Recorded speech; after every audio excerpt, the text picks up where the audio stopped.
सर्वांना हरिओम. आज आपण मनाच्या श्लोकातील श्लोक क्रमांक 179चा अभ्यास करणार आहोत.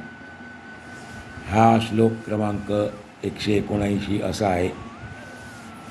तिन्ही लोक जेथूनी निर्माण झाले, तया देवरायासी कोणी न बोले. जगी थोरला देव तो चोरलासे, गुरुविण तो सर्वथाही न दिसे. आपण पुन्हा एकदा श्लोक ऐकूया. तिन्ही लोक जेथूनी निर्माण झाले, तया देवरायासी कोणी न बोले. जगी थोरला देव तो चोरलासे, गुरुविण तो सर्वथाही न दिसे. या श्लोकातले सर्वच शब्द सोपे आहेत, सर्वांचे अर्थ सोपे आहेत. त्यामुळे आपण श्लोकाचा अर्थ पाहूया. समर्थ सांगतात, स्वर्ग, मृत्यू आणि पाताळ हे तिन्ही लोक ज्याने निर्माण केले, त्या देवरायाचा, त्या देवराणाचा कोणीच विचार करीत नाही.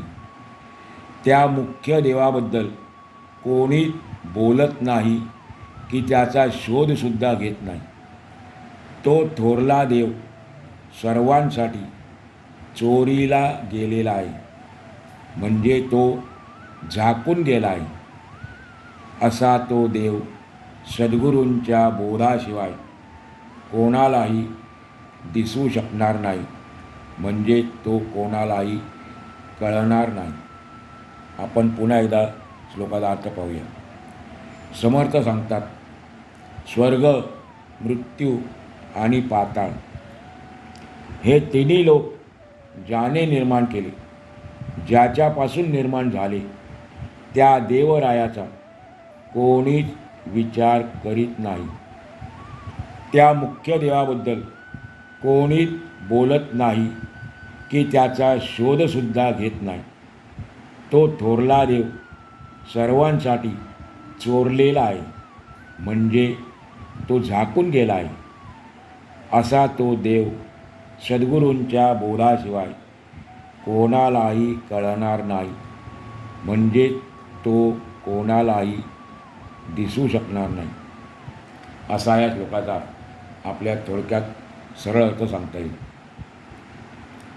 कोणत्याही घटनेचा, प्रसंगाचा विचार करताना मनुष्याची बुद्धी त्या घटनेच्या किंवा प्रसंगाच्या स्थळ, काळ आणि कारणांचा सर्वप्रथम विचार करीत असते.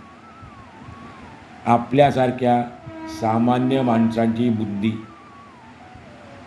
छोट्या छोट्या घटनांची, प्रसंगाची कारणे, परंपरा शोधू शकते, परंतु त्रैलोक्याचे जे मूळ कारण आहे ते शोधून काढू शकत नाही.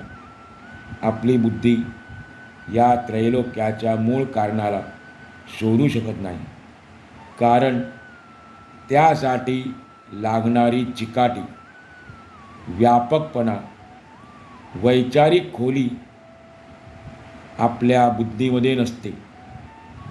सच्चिदानंद घन परमेश्वराच्या ठिकाणीच या विश्वाचे मूळ कारण सापडते, असे संत महात्मे सांगतात.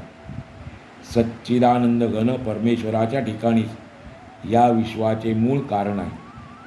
हा परमेश्वर अतिसूक्ष्म, अतींद्रिय असल्या कारणाने दृश्य आणि अदृश्य पसाऱ्यात वावरणाऱ्या आपल्या बुद्धीला तो अनाकलनीय होतो, म्हणजे आपल्याला तो कळू शकत नाही.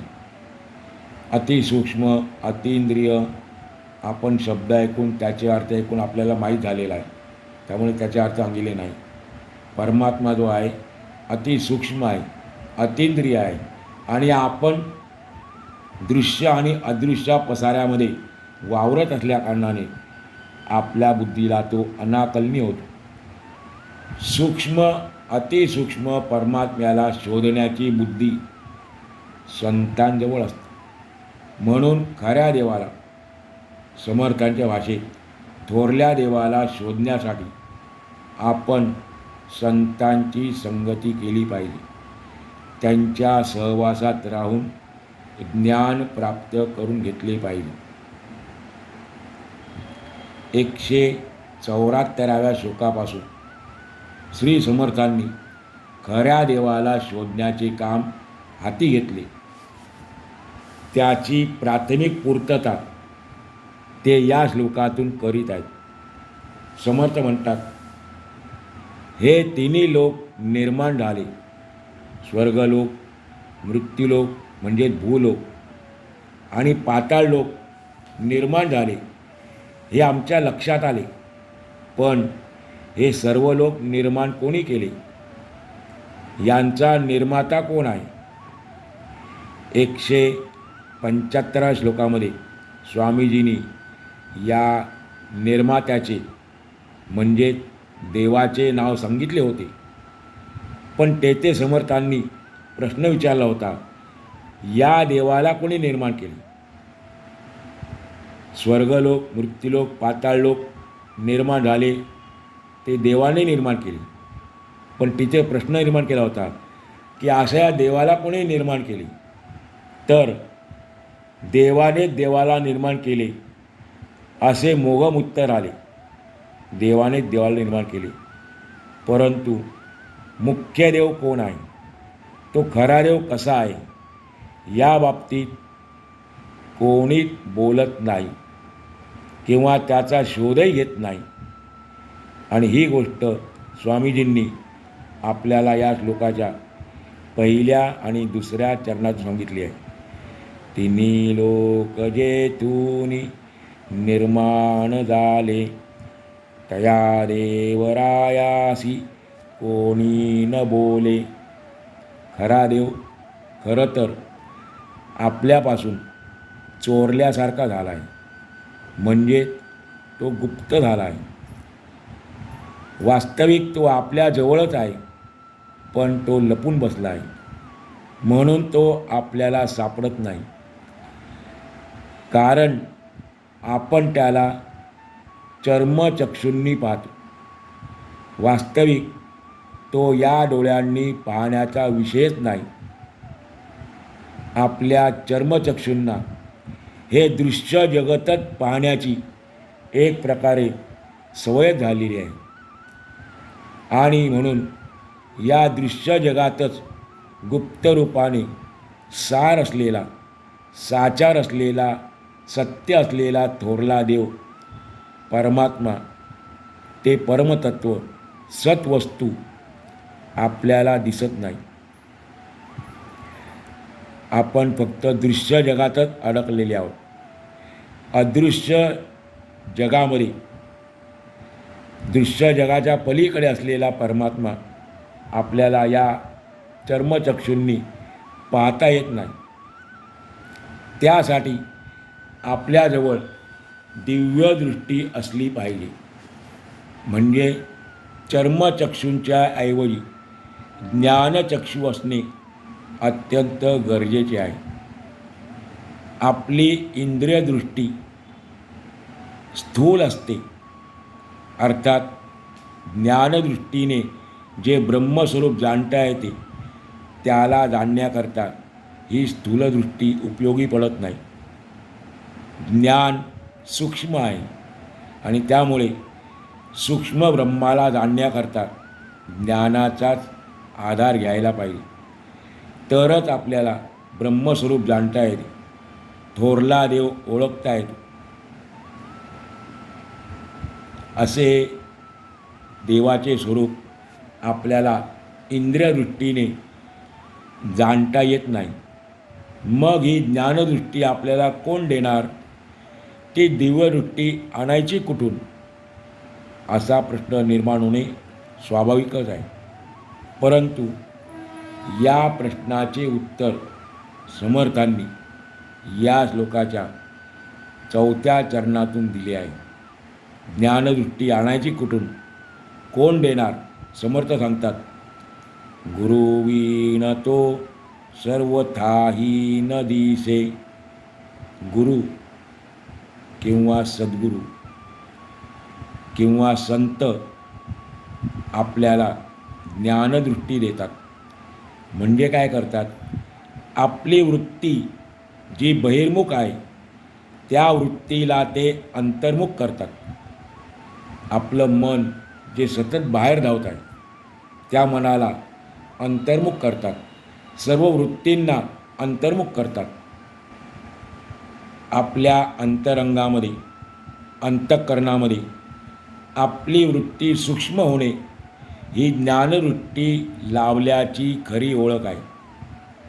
आपण कसं समजायचं की आपल्याला ज्ञानवृत्ती मिळाली? तर आपल्या अंतःकरणामध्ये ज्या वेळेला आपली वृत्ती सूक्ष्म होतात तेव्हा आपण समजायचं की ज्ञानवृत्ती प्राप्त झाली. आपली वृत्ती खरोखरच सूक्ष्म झाली आहे की नाही हे ज्याचे त्यालाच आणि आपोआप कळत असते. इतरांना कळणार नाही. ज्याचे त्यालाच कळते आणि ती पण आपोआप कळते. आपली वृत्ती जोपर्यंत सूक्ष्म होत नाही तोपर्यंत सूक्ष्म असणारा खरा देव, ती आत्मवस्तू, ती चित्वस्तू आपल्याला कळणार नाही. थोरला देव, खरा देव मुळातच ब्रह्मस्वरूप आहे. ते ब्रह्म निर्गुण निराकार आहे. निर्गुण, निश्चळ, निर्मळ, निराकार अशी ब्रह्माची लक्षणं आहेत. परंतु याच ब्रह्माच्या ठिकाणी, ब्रह्माच्या मनीमानसी मी बहु व्हावे म्हणजे माझा विस्तार व्हावा अशी जी स्फूर्ती निर्माण झाली ती मूळ माया. निर्गुण निराकार ब्रह्माच्या ठिकाणी मी बहु व्हावे, मी एकटा आहे पण मी अनेक व्हावे. एकोहम बहुश्याम असं वर्णन केलं शास्त्रामध्ये. मी एकटा आहे तर मी बहु व्हावे, अनेक व्हावे, माझा विस्तार व्हावा अशी त्या ब्रह्माच्या ठिकाणी जी स्फूर्ती निर्माण झाली ती मूळ माया. आणि ती मूळ माया म्हणजे तो ईश्वर, तोच सर्व कर्तृत्वाचा उगम आहे. निर्गुण ब्रह्माकडे काहीच कर्तृत्व नाही. आपल्याला देखील ऐकून माहीत असेल, जे निर्गुण ब्रह्म आहे त्याच्याकडे कर्तव्य नाही, कर्तृत्व नाही. कारण करण्याआधी त्याला आकार नाही, गुण नाही. मग मूळ मायेकडेच हे सगळे कर्तृत्व आहे. समर्थ दासबोधातील 6व्या दशकातील 5व्या समासातून वर्णन करतात. माया आणि ब्रह्म यांचं वर्णन केलेलं आहे. समर्थ सांगतात त्या ठिकाणी, ब्रह्म निर्गुण निराकार, माया सगुण साकार. ब्रह्मासी नाही पारावार, मायेशी आहे. ओवी अत्यंत सोपी आहे. ब्रह्म निर्गुण निराकार आहे आणि माया सगुण साकार आहे. माया दिसते, माया दिसे, ब्रह्म दिसेना. पुढे सांगतात, माया दिसे ब्रह्म दिसेना. माया आपल्याला दिसते, ब्रह्म दिसत नाही. माया नासे, ब्रह्म नासेना कल्पांत काळी. ब्रह्म दिसत नाही पण माया दिसते. ब्रह्म भासत नाही पण माया भासते. ब्रह्म कल्पांत काळीसुद्धा, प्रलय काळाच्या वेळीसुद्धा नाश पावत नाही, तर मायेचा कल्पांतकाळी नाश होतो. माया पंचभूतिक अनेक, ब्रह्म ते शाश्वत एक. माया ब्रह्माचा विवेकी जाणती. परंतु हा माया आणि ब्रह्म यांच्यातला भेद, यांच्यातला फरक कोण जाणतो? समर्थ सांगतात या ओवीतून, ब्रह्म आणि ब्रह्म हे शाश्वत आहे, एकच एक आहे, एकमेवा द्वितीय आहे, ब्रह्म शाश्वत एक. पुढे सांगतात समर्थ, माया पंचभूतिक अनेक. माया ही पंचभूतात्मक, अशाश्वत आणि अनेकपणाने, विविधतेने भरलेली आहे. पंचभूताने माया निर्माण झाली आणि त्या मायेनेच ही पंचभूतात्मक सृष्टी निर्माण केली. जर मायात अशाश्वत आहे तर ही संपूर्ण सृष्टी देखील अशाश्वत आहे. सृष्टीतले सर्व गोष्टी अशाश्वत आहेत. पण माया जशी अनेकपणाने भरलेली आहे त्याप्रमाणे या सृष्टीमध्ये आपल्याला सगळीकडे विविधता दिसून येते. पुढे सांगतात समर्थ की मायेचा निराश केल्यानंतर माया नाहीशी होते. ती ओवी आहे. जे विवेकी पुरुष आहेत तेच माया आणि ब्रह्म यांचे खरे स्वरूप जाणतात. ब्रह्म असतची असे, माया निरस्तताची निरसे. ब्रह्मास कल्पांत नासे, मायेसी आहे. ब्रह्म नाही असे कधीच होत नाही आणि मायेचा निराश केल्यानंतर ती नाहीशी होते. ब्रह्म प्रलयरहित आहे, त्याला शेवट नाही. तर माया प्रलययुक्त असल्याने तिला निश्चित शेवट आहे. सृष्टीकर्ता ब्रह्मदेव म्हणजे निर्गुण निराकार ब्रह्म नाही, हे आपण लक्षात घेतले पाहिजे. बऱ्याच वेळेला घोटाळा होतो. ब्रह्म म्हटल्यानंतर आपल्यासमोर ब्रह्मदेव उभा राहतो, पण ब्रह्मदेव नाही. कारण ब्रह्मदेवकील या सृष्टीचाच एक भाग आहे, त्याचाही नाश आहे. आपण पाहिलं मागच्या काही श्लोकापूर्वी. त्यामुळे सृष्टीकर्ता जो ब्रह्मदेव आहे तो म्हणजे हा निराकार निर्गुण ब्रह्म नाही, हे आपण कायम लक्षात ठेवले पाहिजे, विसरता कामा नये. कारण आपण आत्ता पाहिलं ब्रह्माकडे कर्तृत्व नाही. मग हा थोरला देव, खरा देव म्हणजे मूळ माया, म्हणजे ईश्वर. मूळ माया किंवा मूळ पुरुष हाच खरा देव आहे आणि हाच सर्वांचे उपास्य आहे. हाच सर्व सृष्टीचा नाथ आहे. मूळ पुरुष जो आहे, मूळ माया म्हणजे ईश्वर जो आहे, तोच या सृष्टीचा नाथ आहे. त्या मूळ पुरुषाची ओळखण समर्थ सांगतात, मूळ पुरुषाची ओळखण, मूळ मायात आपण सकळ काही करते पण तेथेची आले. परमात्मा, परमेश्वर, सर्व करता, धरता आणि हरता ईश्वर म्हणजे अनंत नामे धरी, अनंत शक्ती निर्माण करी, तोची जाणावा चतुरी मूळ पुरुष. परमात्मा कसा आहे? सर्व करता धरता हरता आहे. त्यामुळे त्याला ईश्वर म्हणायचं, त्यामुळे त्याला स्वामी म्हणायचं.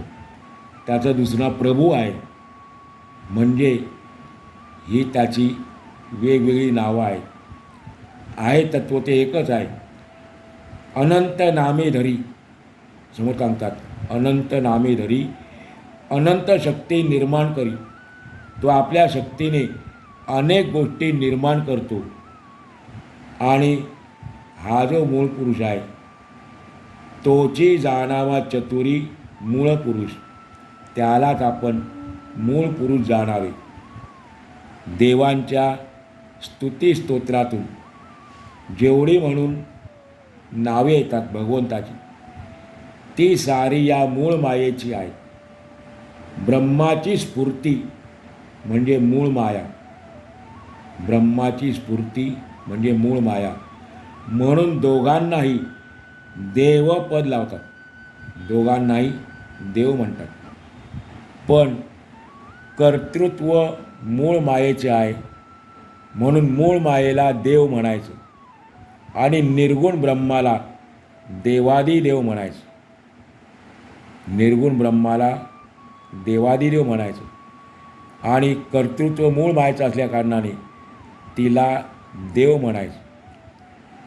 असा हा मूळ पुरुष, थोरला देव, गुप्त झालेला नसून, चोरलेला नसून, आपल्या अहंकारामुळे तो आपल्याला दिसत नाही.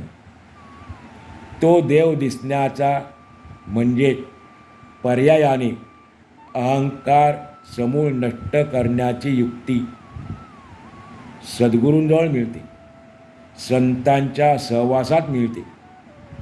सत्संगतीमध्येच आपला अहंकार समूळ नष्ट होतो आणि मग आपल्याला त्या मूळ पुरुषाचं साक्षात्कार होतो. म्हणून सद्गुरूंच्या आशीर्वाद आणि मार्गदर्शनाशिवाय तो देव आपल्याला दिसणार नाही. यासाठी खऱ्या देवाला शोधण्यासाठी संतांचे शिष्यत्व पत्करले पाहिजे. म्हणून समर्थ शेवटच्या चरणातून सांगतात, गुरुविन तो सर्वथाही न दिसे. आज आपण या ठिकाणी आजचा पूर्ण करू.